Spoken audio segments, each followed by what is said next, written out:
Hi, I'm Owen Honey, your local DIY enthusiast from Boulders. A cracked tile can be easily overlooked, but the effects can be felt quite harshly. If you have a crack in your roof tile, it is in your best interest to get it fixed immediately. Roof tile cracks can happen due to several causes, for example, the effects of harsh sun and severe storms. Vulnerable areas include roof valleys and areas of penetration.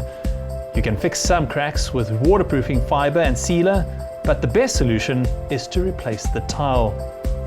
Fixing a roof leak in the early stages is a lot cheaper than the expense that can occur if you left it unattended.